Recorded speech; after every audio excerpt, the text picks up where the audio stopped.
Right, so problem isolation using the ping command, problem isolation using the traceroute command, and telnet and SSH. So basically what you're looking at here is if you have a network and there are issues on the network, how do you solve it? So one of the most basic command that we use to solve issues on a network is the ping command. So the ping command will send some packets. So let's say we are here, and we are pinging, we are PCA and we are pinging PCB. What the ping actually does is send some packets across the network. Those packets are called echo request. Very often they just call them echo. Right? They just shorten it and says echo. Right? But they are echo request. So they are making a request for the information to be echoed back to the sender. So when you send that, the sender or the receiver would then send out an echo reply. And that is what we would normally get saying reply from so and so. Right?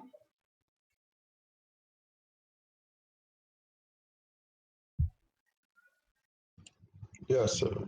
Right. So they're showing an example here.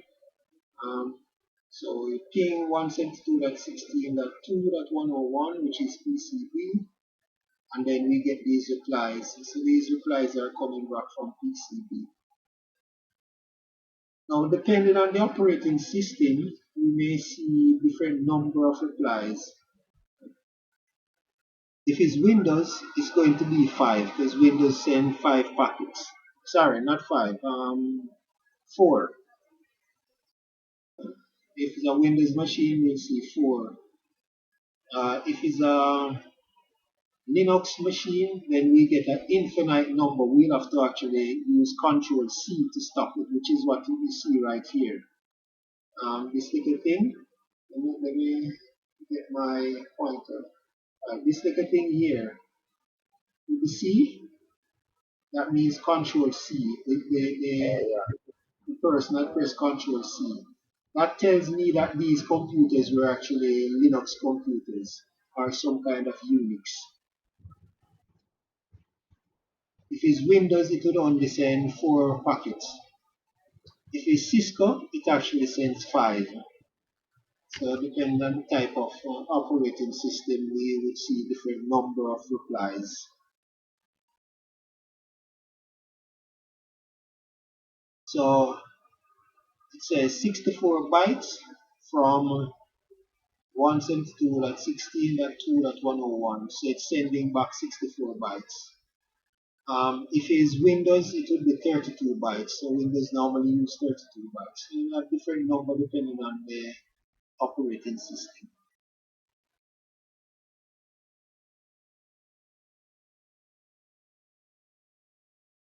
Now on Cisco devices, we can use these things to kind of guide us as to what is happening. If we see dots, then it means there's a failure.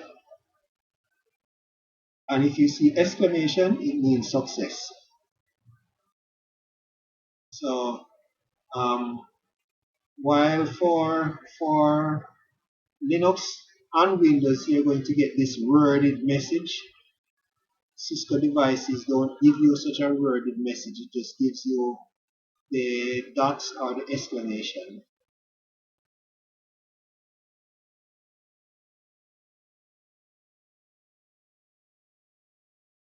So with Cisco devices, we have an opportunity of when we're doing a ping, we can actually tell where we want the ping to originate from. So let's say this router here, let's say we were doing the ping from this router. Right? We can tell the router to start the ping at the gig 0/0/0 interface, or we can tell it to start it at this interface out here. Um, I should be able to demonstrate that. Let's open back Packet Tracer.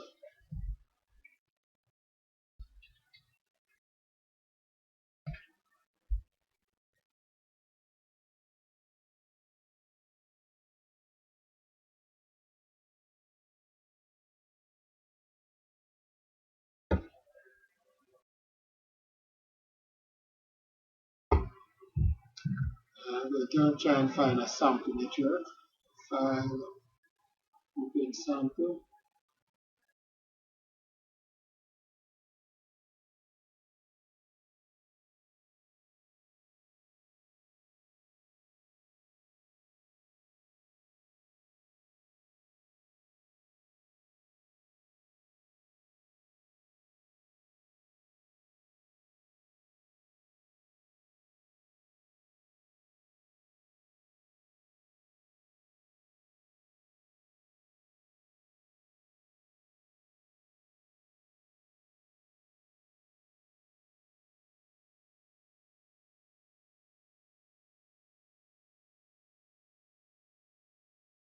Trying to find an appropriate one.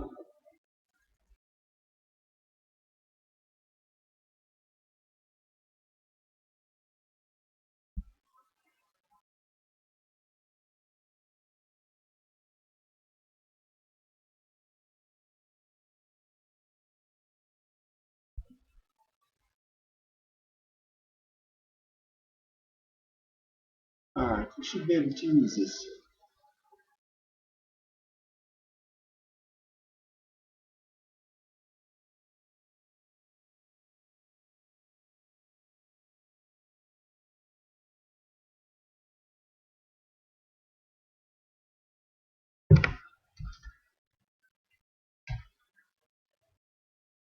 So I am currently on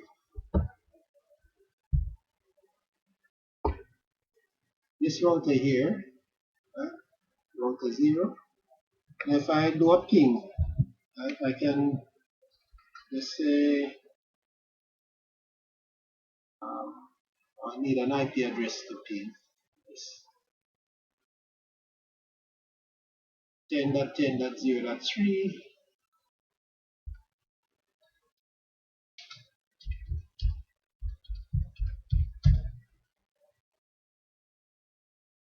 So you notice the output here. The dots tell me that the first packet failed, and then the exclamation says the others were successful. If we try it again, Okay. then exclamation for all of them saying everything was successful. Mm-hmm. Now, if I want though, I can choose which interface to send the ping from by just saying ping by itself and then the data key. So this now is called an extended ping. So it asks me if I want to use what protocol I want to use, and of course IP is the default, so I'm just going to hit my enter key. Then it asks for the target IP, so which device am I pinging? So 10.0.0.3, and repeat count, as in how many pings I want to send. The default is 5, I can change it if I want, I'm going to leave it at the default. The size of the ping packet, it right now is default to 100 bytes. I can change that if I want. I'm going to leave it at the default. For example, if I wanted to change it, I could just put 5 and it will have 5 bytes. I'm leaving it at default. Ping timeout, I can change that. That is how long the ping is going to wait. And extended ping commands, I want to say yes. So let's press Y. And then now it asks me the source interface, right? Source address or interface. So I could actually, if there are several interfaces on this router, I could choose which interface I want to start the ping from. So that's one of the beautiful things with Cisco routers, that you don't have to just ping. You can actually start the ping from somewhere else. So we typically use this to test routing for example, let's say there was an interface over this side on the right of the router. The only way it would have been able to ping this other router or any other device is if the routing on the first router was set up properly. So if that's what I wanted to test, I would just start the ping from the other interface. Make sense? Yes, it does. Right. So you can't, you won't get this on Windows and Linux, but it works on the Cisco router. It's called the extended ping.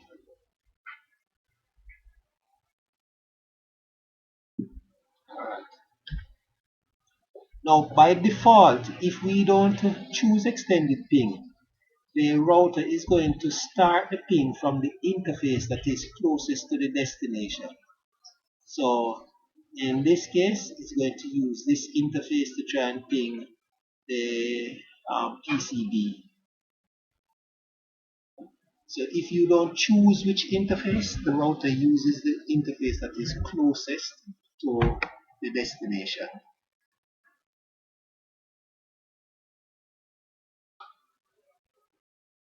Now there are many types of routing that exist, and we would have known a couple of them like static and dynamic. So static meaning we would manually configure the routes in the router. Dynamic means we are using a routing protocol to determine the routes. Then we have connected routes. Connected routes are routes that show physical connection to a next router. So since these two routers are on the same link, right, it will appear as if there is a cable leaving router 2 going straight to router 1. So that's going to be called connected routes. And similarly, from router 2 to the PC, right, even because the switch there and switches are transparent, it will look like there is just a cable leaving the router going to the PC. So that's a connected route. Right, so connected routes for routers is where the router has an interface in the same network as the next section. So as long as the two interfaces are in the same subnet or the same network, then the router will see it as a connected route. If it's not a connected route, then the only way to get to that destination is if you're using either static routing or dynamic routing. From the computer's point of view, the computer will send traffic to the router using a default route. Now it's called a default route because that is the only way for the computer to get traffic off its network. Right? So basically when a computer sends information to its default gateway, it's using a default route. I want to show you what that looks like on the computer. So I'm bringing up my command prompt.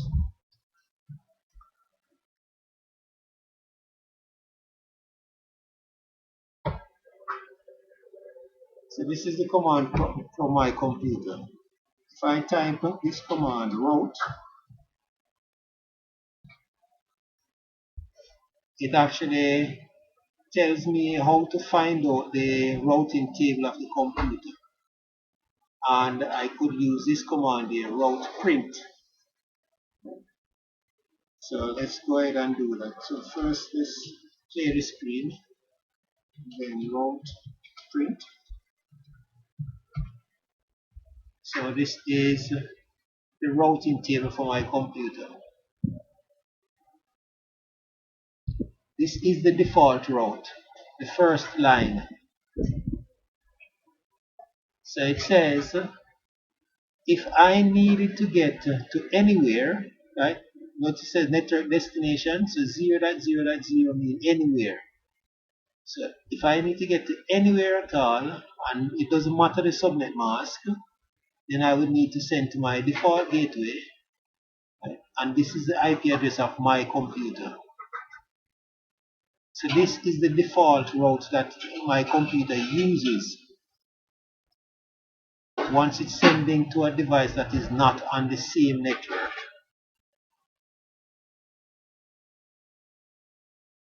With me? Yes. What is the metric? The metric is, we could use it like how believable it is. So the metric is what it used to decide if there are two routes in this table that have equal information, which one it should choose over the other one. Okay.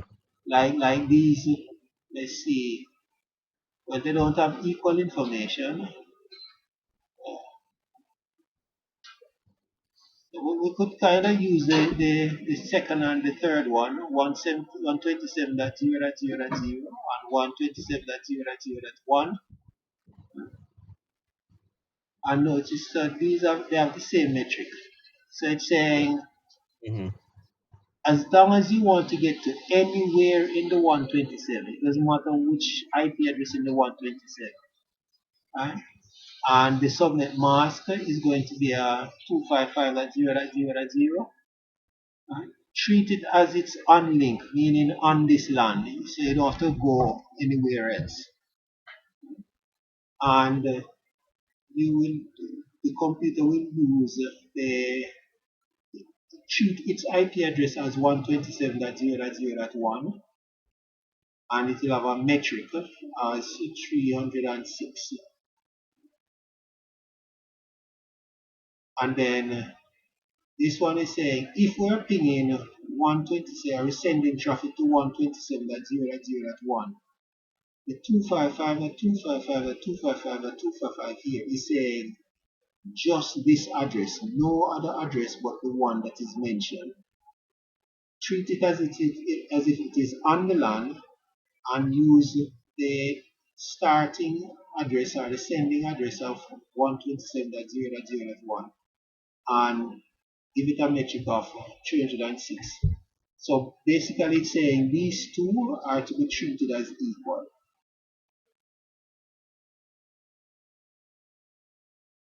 So the metric basically saying which one, if I have a choice between the two, which one should I choose first?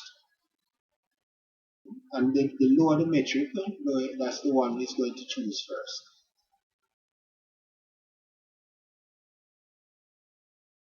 With me? Yes. In fact, this is the last two are very good examples. Yeah. In fact, the last four, I should say, are good examples. Let's start with the 2241s, 224.0.0.0, 224.0.0.0. You notice they are exactly the same. Seeing it?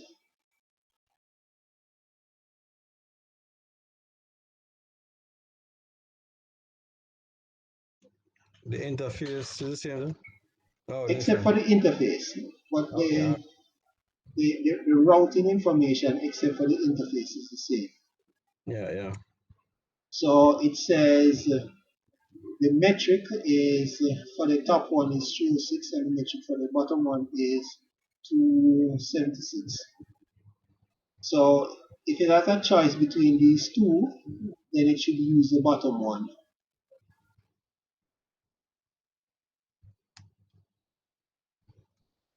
Because the bottom one is the actual IP address of the computer.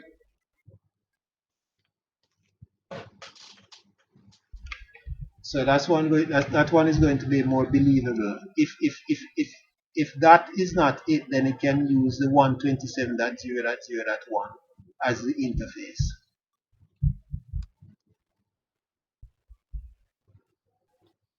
Yeah. So the basic thing is the metric says if I have two routes that are equal, which one is more believable? And the lower the number, the better.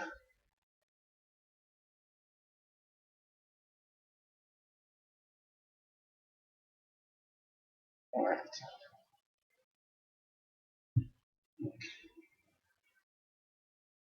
All right. So access control list, which is how we would do restrictions on a router. Where do we put these access control lists? Now, I, I don't know if you remember, there are two kind of access control lists. There is the standard access control list, and then you have the extended access control list. You Yes, remember? yes, yes. Right.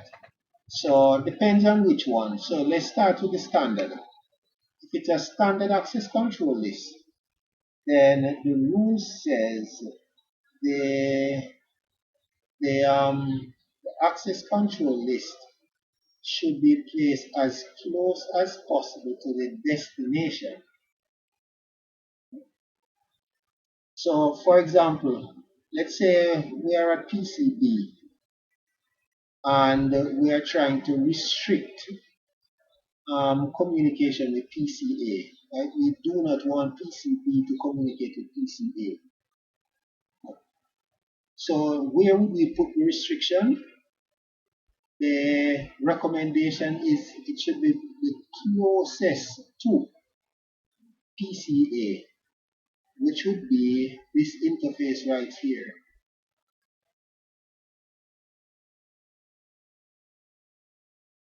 Right? If we're using standard access control list. So standard access control list, we should put the restriction or the access list as close to the destination as possible. If we're using extended access control list, then we should put the access control list as close to the source as possible.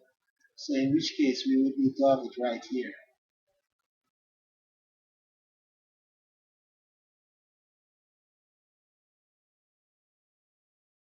Good so far? Yes, yes. Alright. Now, whenever we're applying access control list, we have an option of applying it as incoming or outgoing.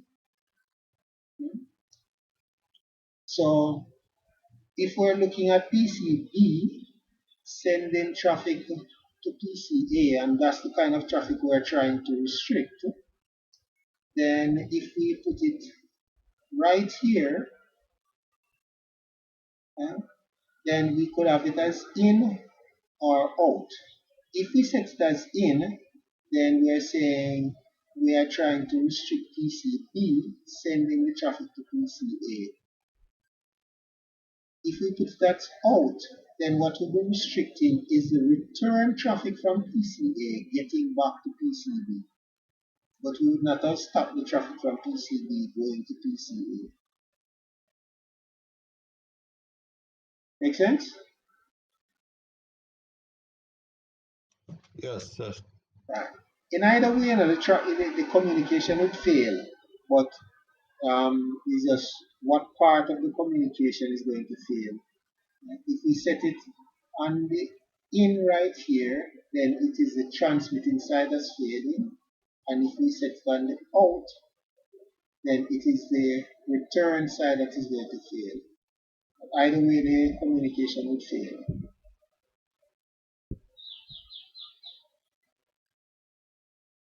Alright, similarly, if we put it right here,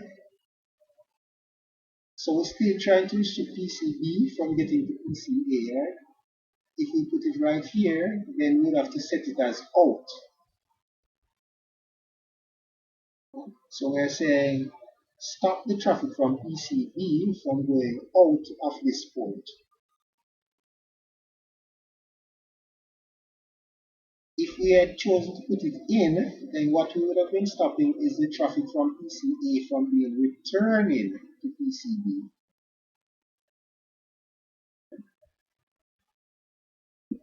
Good so far? Yes.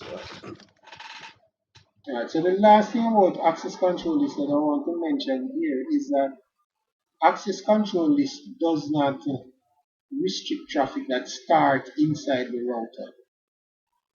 So if we put a restriction on this router that it's supposed to block traffic going to PCA, and if we log into the router and ping from PCA and ping from the router to PCA, it will not be restricted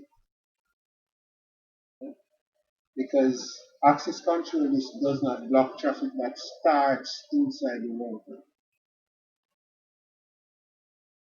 It only blocks traffic that is passing through the router. If it comes from somewhere, come into the router and then going out.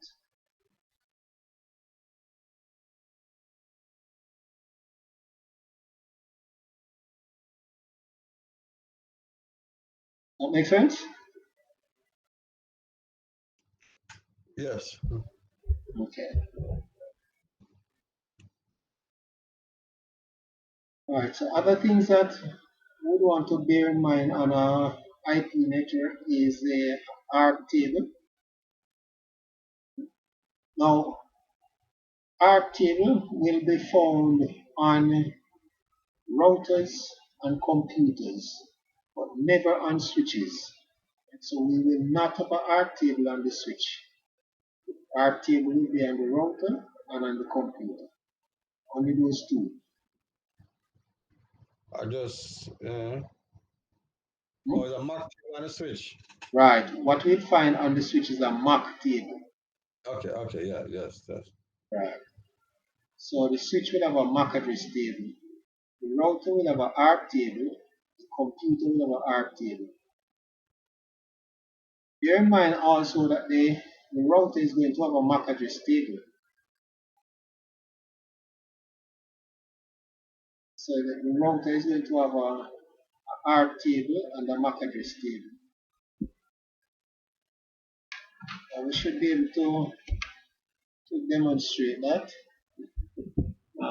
So if we command this router here, en, and then say show EC, it might be empty, but at least we'll see that there's a MAC table. Right? So it has a MAC address table. Right? It's currently empty because we haven't been doing anything. Let's do a ping.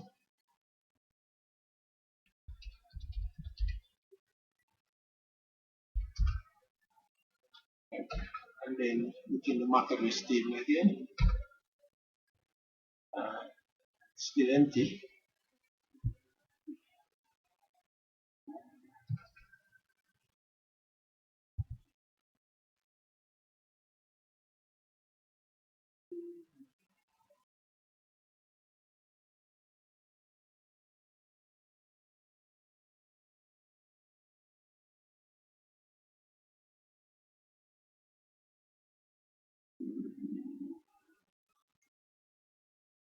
Let's see something here.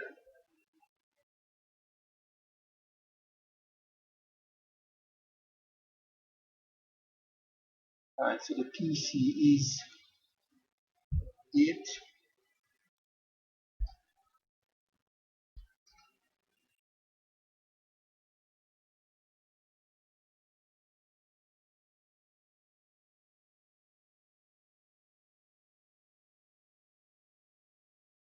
Let's check that back. Um,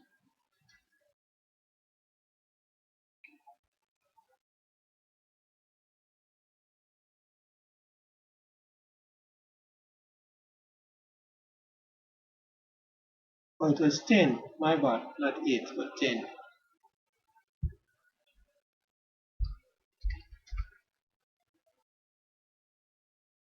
Okay.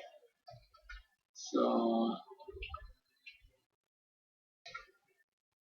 alright, so we're still getting the MAC address table empty. But as you see, there is a MAC address table, and we should also have an R table.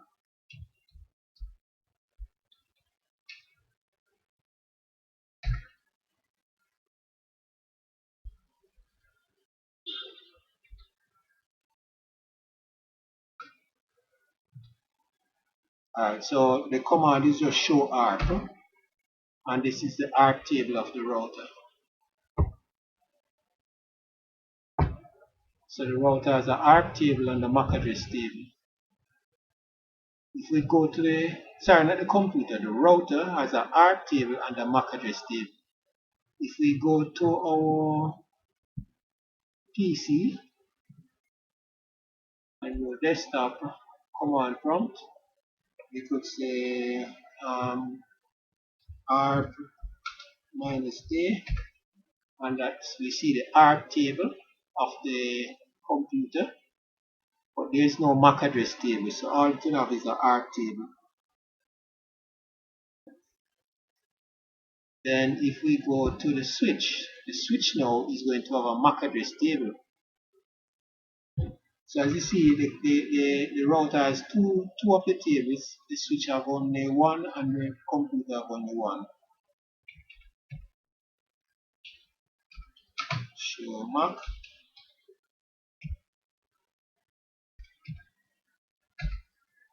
We see the MAC address table of the switch.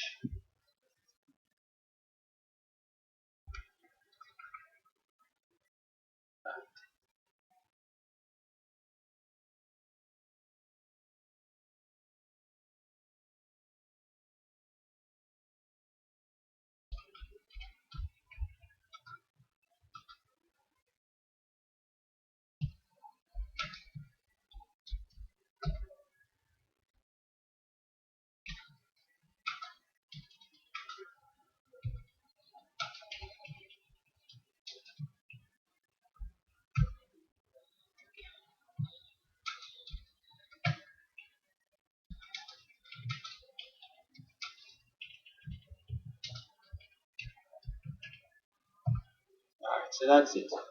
Computer has ARP table, switch has MAC address table, router has ARP and MAC address table.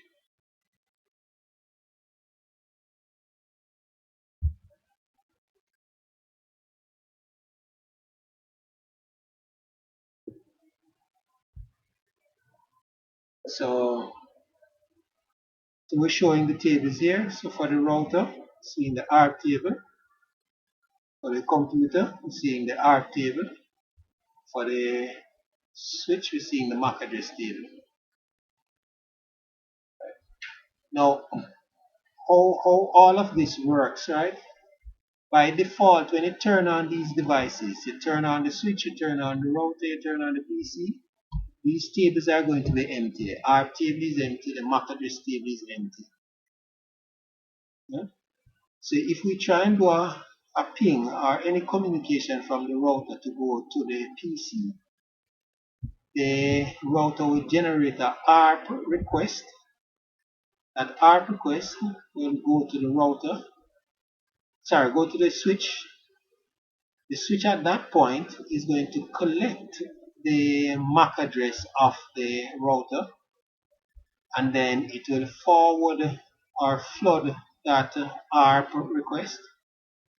When the computer sees it, the computer will respond and sends it ARP response. The switch will then collect the MAC address of the computer, and therefore it now has its table populated with the two MAC addresses. And when the computer gets the ARP from the switch, that originally came from the router, it will then store the router's MAC address. When the computer responds, the router will then at that point store the computer's MAC address in its ARP table.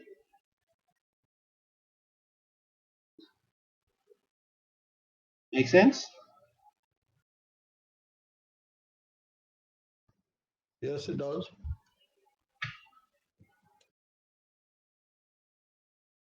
Alright, so this is the extended ping that I was telling you about, where we can now on the router determine where the ping should start from. So as you see in here, even though it wants to send the ping to PCB, we have determined that we want that ping to start from gigabit Ethernet 0/0, even though that is furthest from PCB. but we could actually do that.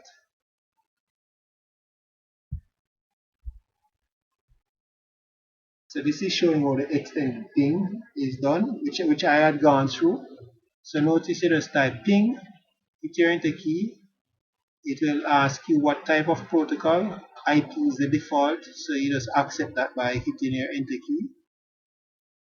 It asks you for the target IP address, which is where is it you want to ping.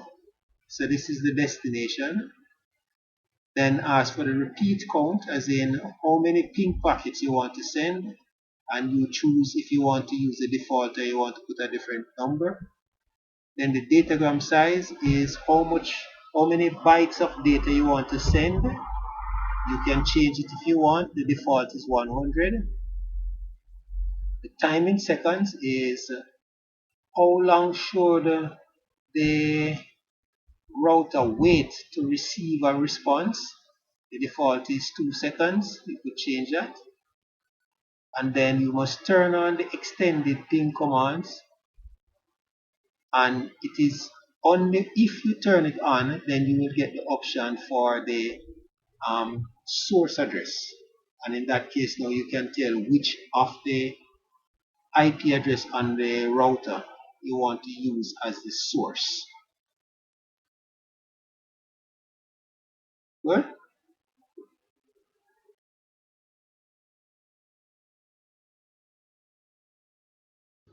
Hold on, go and look at it. Like, Oh, start again.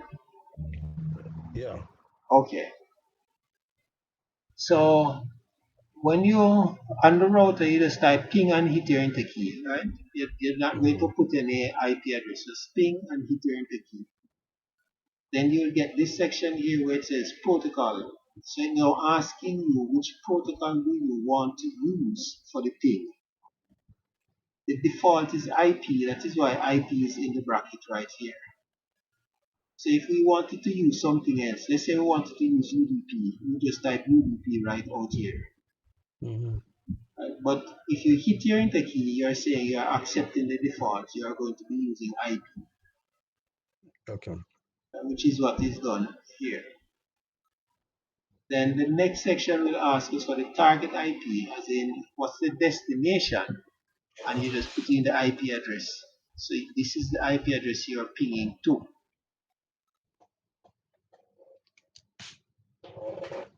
And then the repeat count is how many packets, how many ping packets you want to send.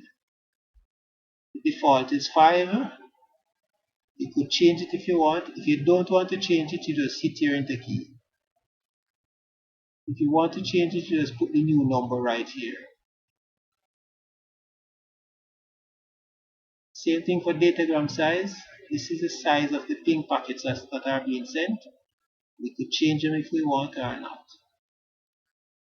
Timeout in seconds. This is after the ping has been sent, how long are we waiting for a response? So this is saying wait 2 seconds for a response. If you don't get a response within 2 seconds, then you're going to say the request has timed out, or the router is going to say the request has timed out. Then down here it says extended commands. Default is no. We want to turn it on, so we'll just put Y to say yes, we want the extended commands. Once you enter Y, then it will now ask you for the source IP address, right? Which is where do you want to start the ping from. So we have the option now of starting the ping from a different interface rather than it starting right here. So we're starting it from this other interface. Then once you hit your enter key, now it just goes through and do the rest. Okay. Yeah.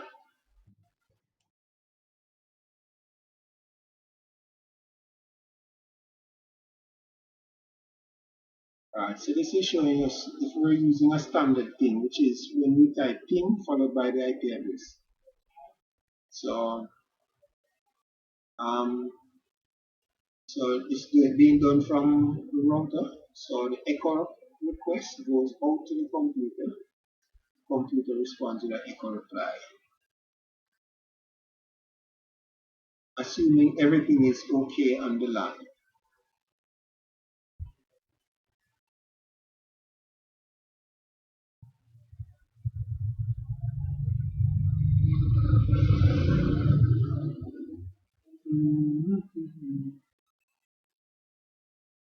Alright, so if the ping failed, then there could be several areas of problems, right?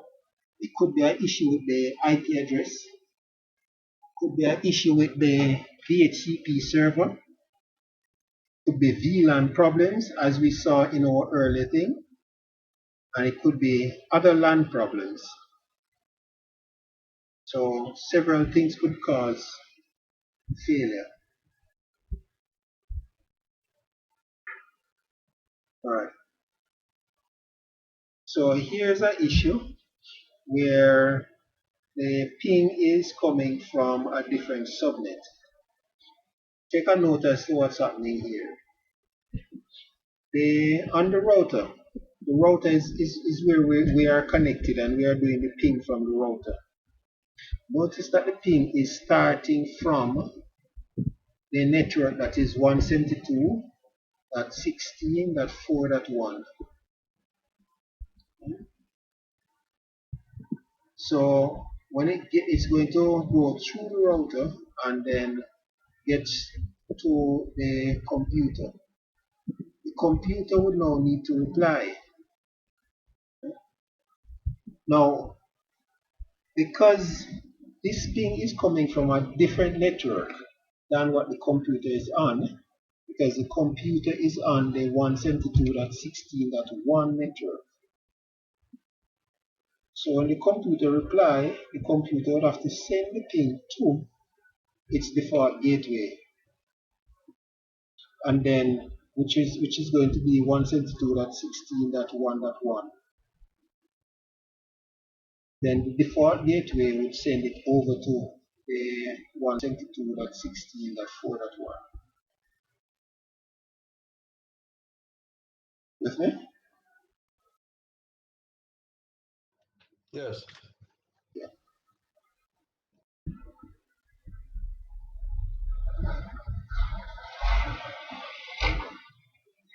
We can use ping even on wide area network as well.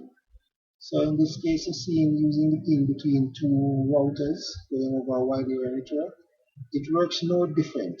So same thing as if we were doing it on our LAN.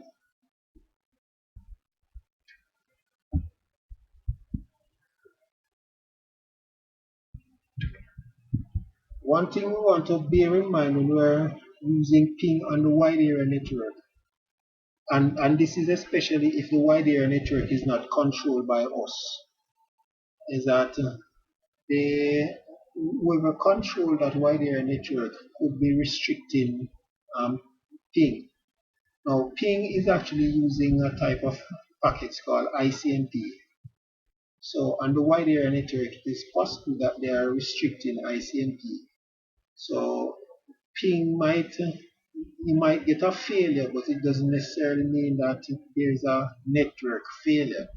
It could just be that the packets are being blocked by the owner of the network. So it's something to always bear in mind when you're testing a wide area network. If you're going to be using ping, to say that a failure doesn't necessarily mean a failure in the network. Make sense? Yes, it does. Okay.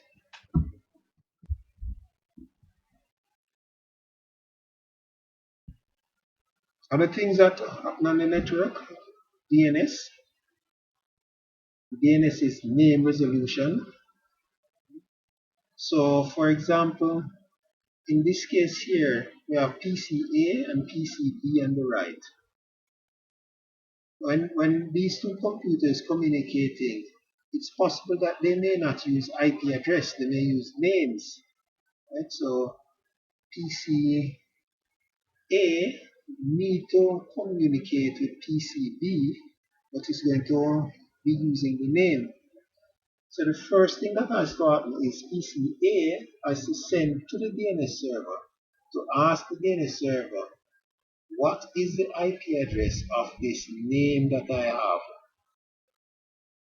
And the DNS server will tell PCA the IP address, and only then can PCA communicate with PCB.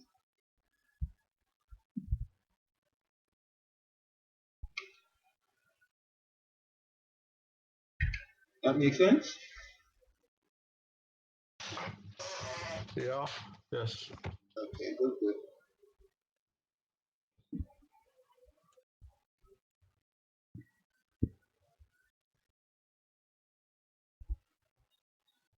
All right. Other things that we can use, we have trace route. So other than ping, there is this other command called trace route. Now, trace route, and as it is spelled here on the slide, is how we would use it on a Linux or a Cisco device, right? So that's how we'd actually spell it. If we're on a Windows device, that command doesn't work, right? Windows don't. That's a command trace route. Yeah, Oh, okay. on a Windows, let me bring back my command prompt in view to show you. On a Windows computer, let's clear the screen so we don't have any clutter. On a Windows, we have to type this tray. This is how it is on a Windows computer. Right? Now, how you pronounce it is up to you. People call it all kind of things. Some says trace RT, some say tracer T, some say tracert, whichever one. Some people even just still call it trace root. But this is how Windows do it. So let's say we wanted to do something like trace root to yahoo.com.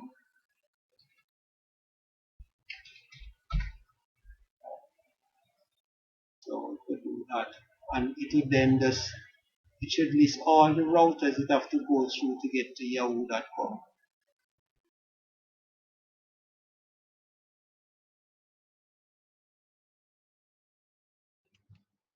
Still chasing. Okay. Yeah. It will go for 30 hops. Okay.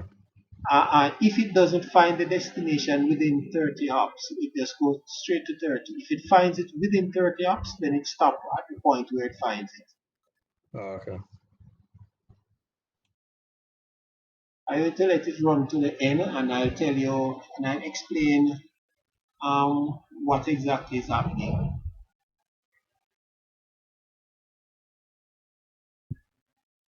I think this may go for something like maybe 9 or so. Um, I've never seen it go beyond 15, but let's see how far it goes in this case.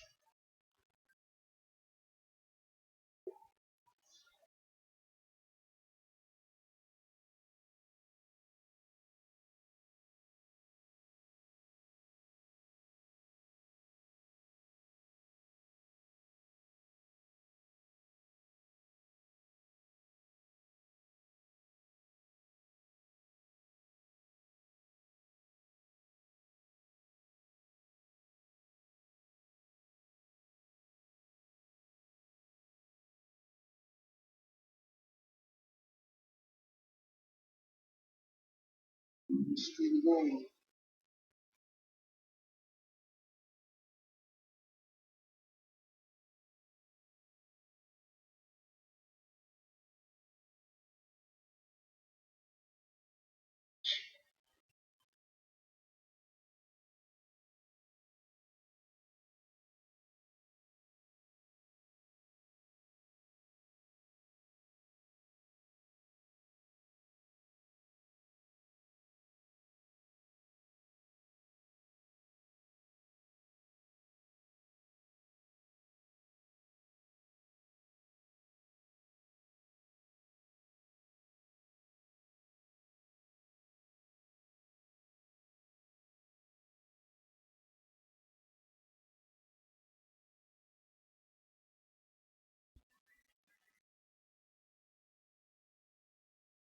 If it doesn't stop at 15, I'll stop it myself.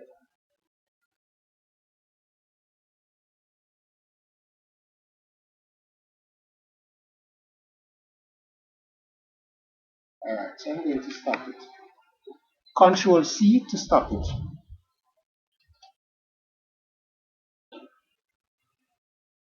So what happens here? It actually for each router is going to do three tests.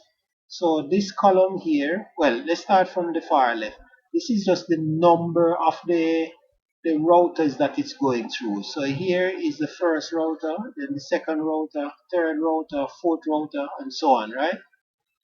Then it's doing three tests. So this column is the first test, this column is the second test, and this column is the third test.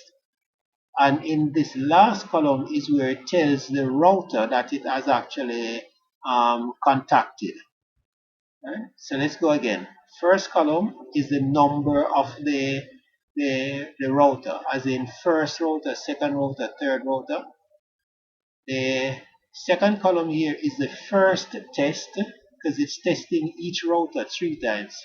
So first test, second test, third test. Then the last column is the actual router. So it's going to list the actual router right here. Alright, Alright, so um, let's try something. CNN. Let's see if I can find any that's going to be successful. These days it's kind of difficult to find any that's successful because everybody putting on security on their network. In the good old days, I could just pick a website and do a trace route to it, and I wouldn't have any issue. Um, let's see. Let's try something.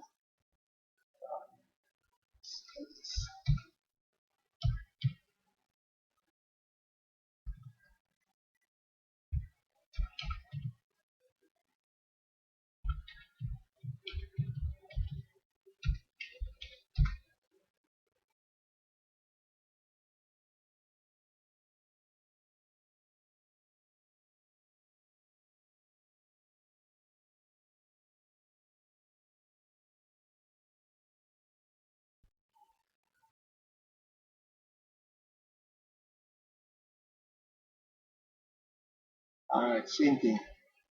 All right, so what's happening here? All right. Now, what how this works, right? It send out a ICMP packet.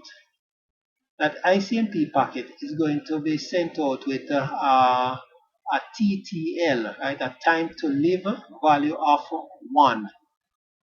So when it's sent out with the time to live value of 1, uh, the first route it gets to is my default gateway, right? Which is my modem at home here.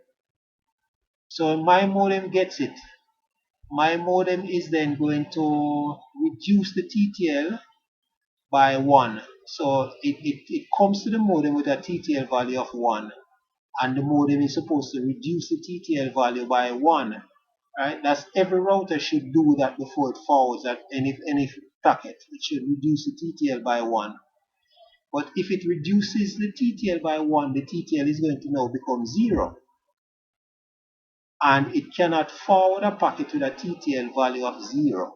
So what the router is going to do is going to then discard the packet and send back an ICMP message to the original sender to say this packet had a TTL value that was exceeded.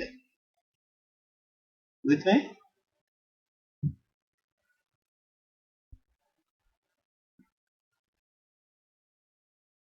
Andrew?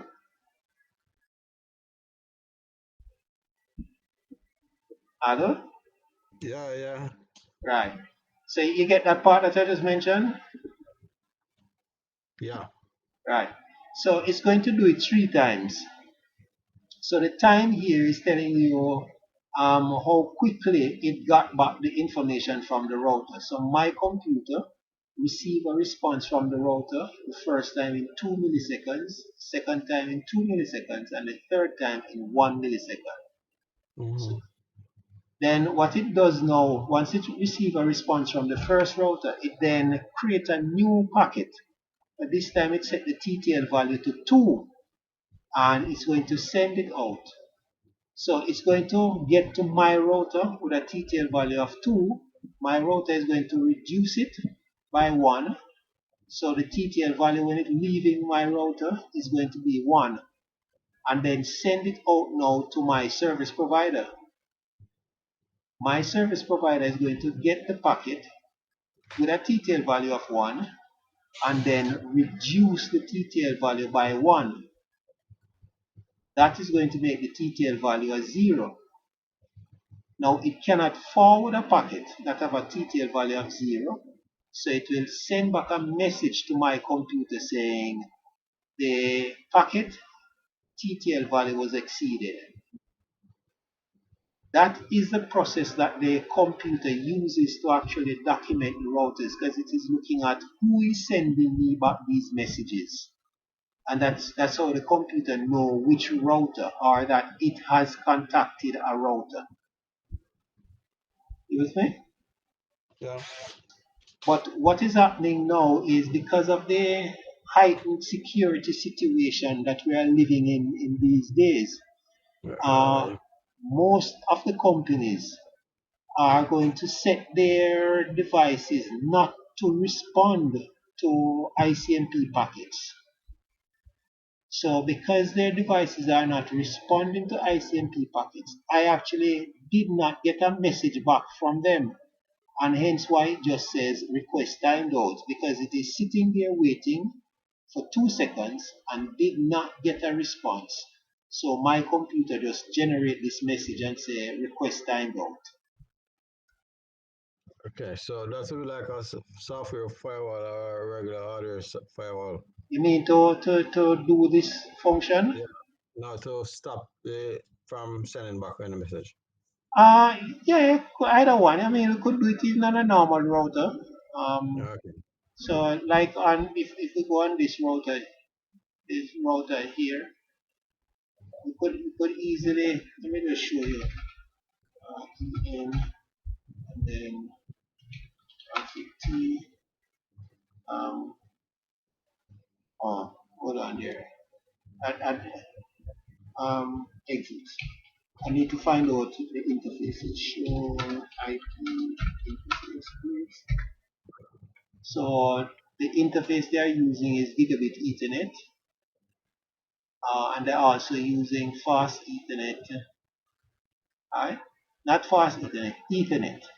So I'm going to use. Let's try this one. Right? The gigabit Ethernet 0.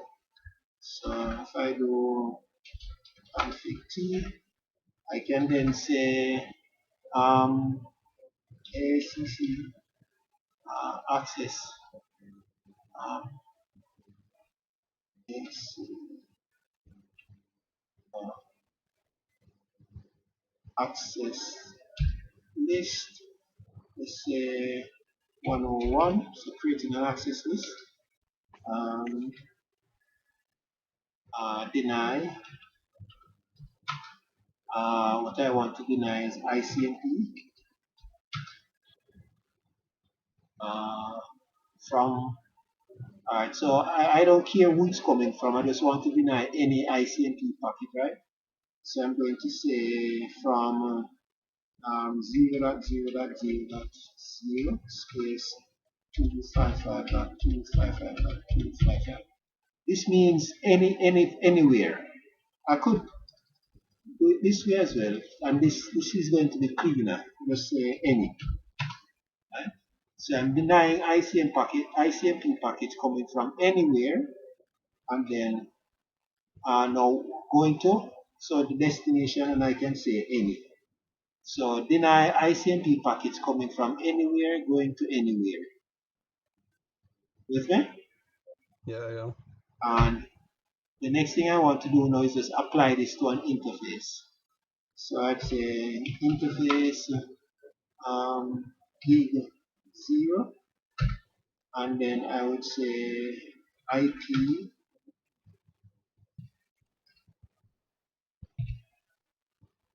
access group, and must use the same number as the access list, so 101. And then I will choose either in or out. So this say I do in. So once I do that now, any ICMP packet that comes, let's bring the any ICMP packet that comes in on this port, it's just going to be restricted and it's not going to respond at all. It's just going to block it. With me? Yeah, yeah. Alright, this is one way it's done, right? Um, in this case, what I'm restricting is ICMP, just ICMP in total. Now, in some cases, they don't just block the entire ICMP, because when you block everything ICMP, there are multiple ICMP packet types. So we could actually do another thing like this. So let's do a different access list. So let's do 102, and this time we're going to instead of just ICMP, we're going to um,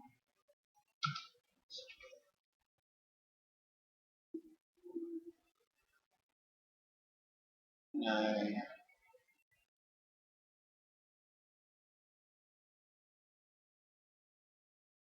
access this. Oh, I'm at the wrong place. Exit.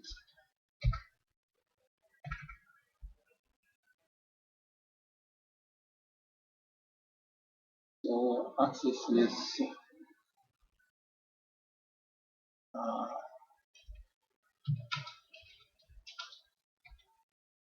right. So you see, I say access list 101 deny ICMP any, and then if I do the question mark, I have these other options.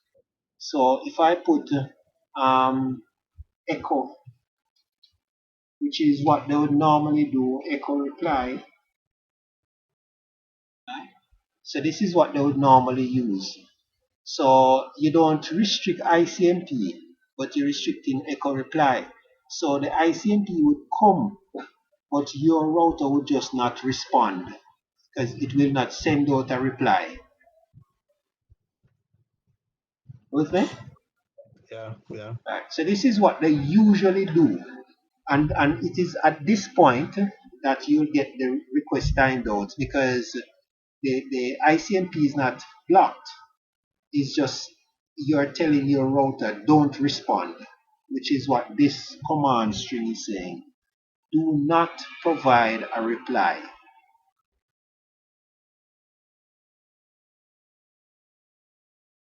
And it is this is what they generally would do. If you see the one we did, let's come back here. If we just did this, what is going to happen? There's going to be a message that comes back like says something like destination unreachable, right? Which provides some amount of information to the person who send the ICMP, right? Once they get something like that, they would know that this packet has been blocked. And depending on how the reply is set up, we could actually tell what kind of firewall is being used because different firewall do their restriction differently.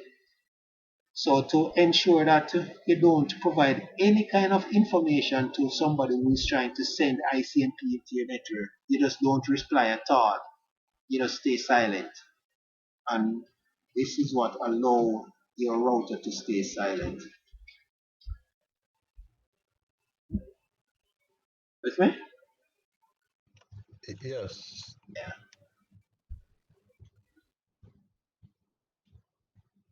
Alright. So um right, so that's we were looking at the trace route. Alright, so so other than using ping, then trace route is another thing. I showed you what it looks like on the Windows computer. If we were doing it on Cisco, then it would look like this. That's it. So we type TRACE ROUTE, and then we could put 10.0.0.8, something like that. Yeah, Oh, source. Your source, yeah. my spelling is incorrect. Yeah, your source. Yeah, trace route. Mm-hmm.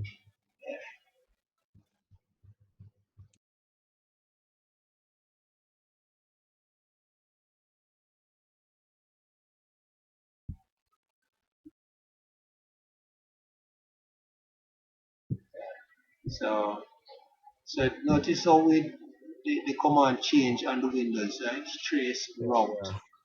Not on Windows, sorry, on Cisco. Mhm. And this is the same way we would type it if we were on a Linux machine. Right, so I'm going to do Control C to stop it. Control C. Um, I think type escape, escape, type escape sequence to abort. Alright, escape is not it. Shift F6. Um, I can't remember. Hold on there. Let's see. Cisco, I think Cisco have a specific sequence to, let's see if they tell us inside here. They have a specific sequence to use to stop it.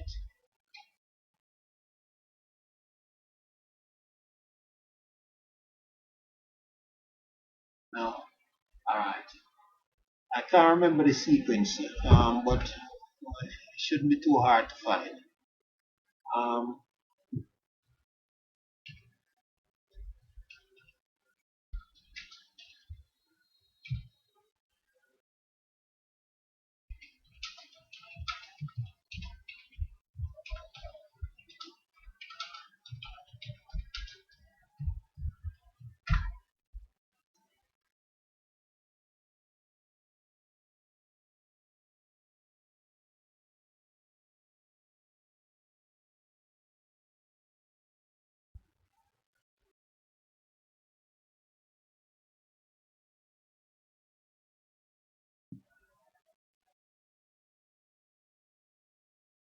this is it. Control Shift 6. So that's how you do the escape on Cisco router. So let's get back to this and see if we can. Alright. So hold on the Control key, hold on the Shift key, and press 6. And there we go. Okay, so how much should I go for stop? It should go up to 30. Okay. Yeah. I mean, we could test it. Generally, it goes to 30, and if it doesn't find the place or you don't stop it, it will stop at 30. Okay. And almost every system, the same on Windows, the same on Linux.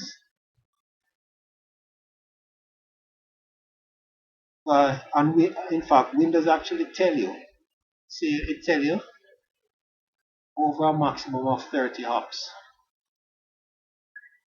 See it? Yeah, yes. Right.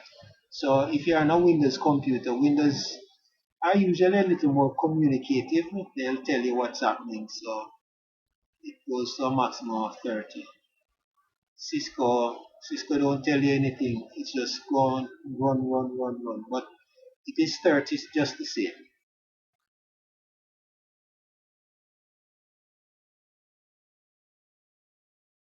Alright, so I'm just going to leave it running in the background and we can come back to it to verify that it stops at 30.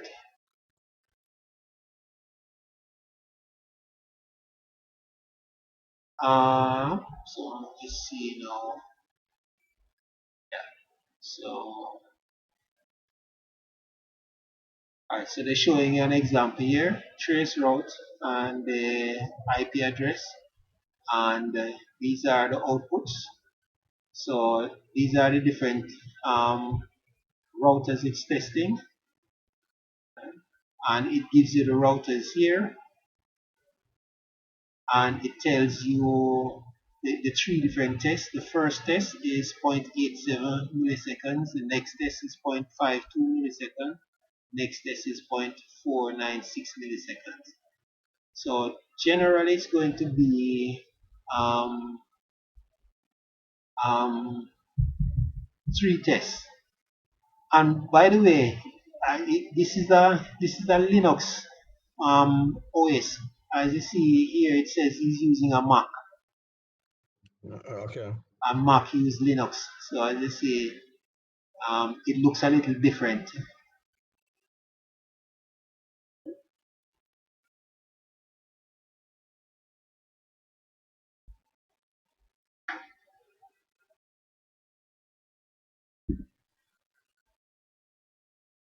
All right. So I just explained this about the TTL, where it starts with a TTL of 1, and then that is going to be decremented by the router. All right, so we'll talk about that. Um, we have the standard trace route, which is the one we normally do, and then we also have the extended trace route, which works just like the extended ping. So instead of putting trace route with an IP address, we just say trace route just by itself and hit your enter key. And it goes through and asks us the same kind of questions that the ping would have asked us, and we answered them.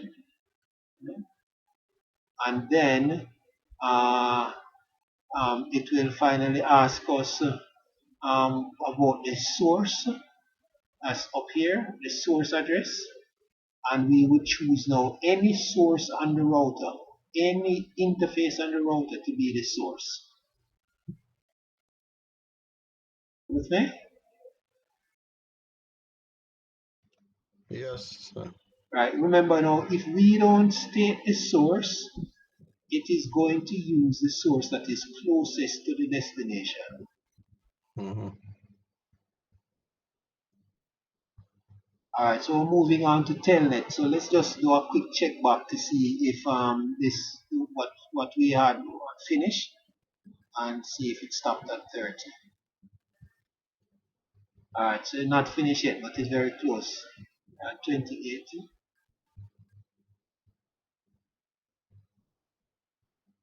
29,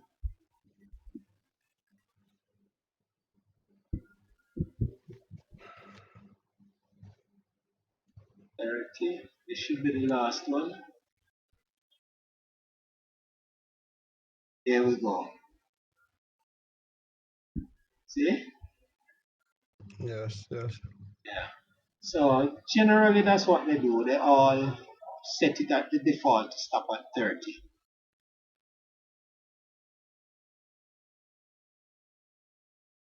Alright, so this now is talking about telnet. Now, telnet is a remote access feature. How do we get to uh, a device to manage it from some remote location? So here we're looking at doing telnet from the computer. So we could telnet, as it says, telnet works from PC1 to R1, but not from R2, but not to R2 or R3. So you can't telnet here. That must be because of some restriction. Right? It's not that every router supports telnet. So it would have to be because some restriction has been set on the routers. And we can set restrictions on the routers to prevent persons from telnetting to the router.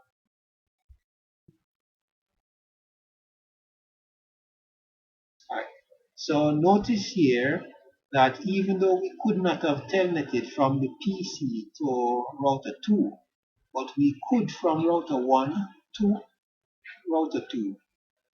And that would have been because we would have had an access list on the router that blocks the IP address of PC1. With me? Yes. Yeah.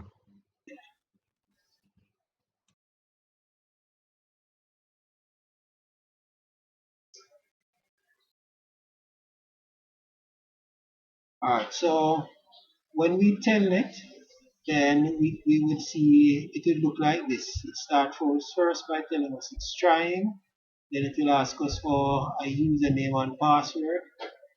When we answer those, then we can issue any command that we would normally issue when we are connecting directly when we have connected to the console of the router.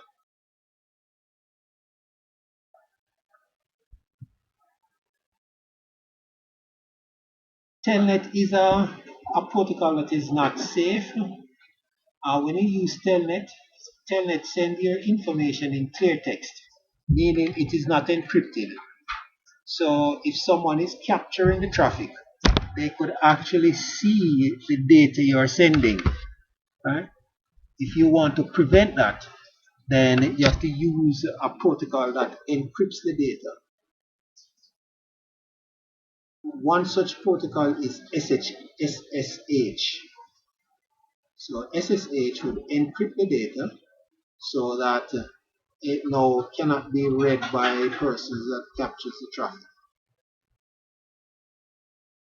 And then your information is now much safer.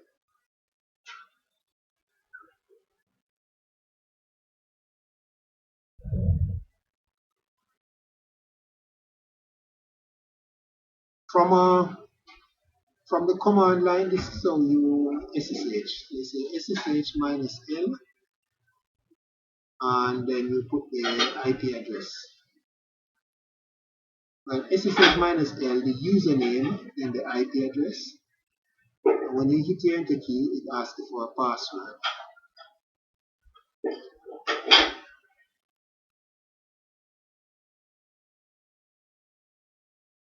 This don't work from every operating system. Right?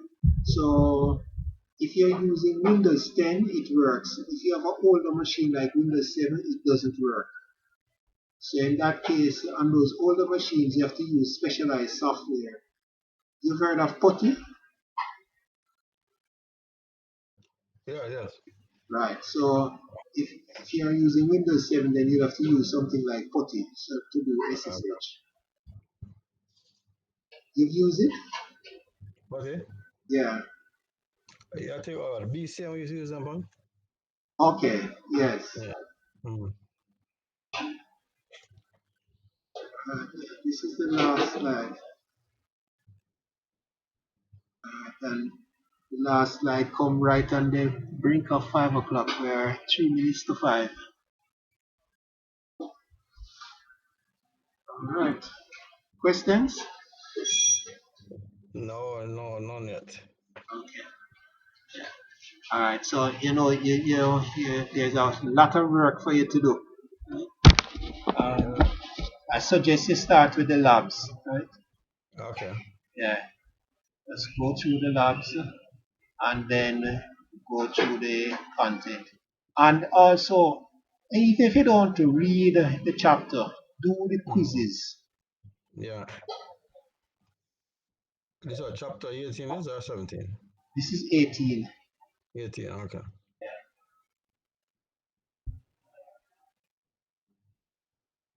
All right, so we'll close out for today. Yeah. So thank you for participating. Yeah. Welcome, lad. All right, and we'll talk again soon. If not next week, or if not before, then it's next Mm. Saturday, Sunday. All right. Okay. Yeah. All right. No problem. All right. Cool, cool. Yeah. Cool.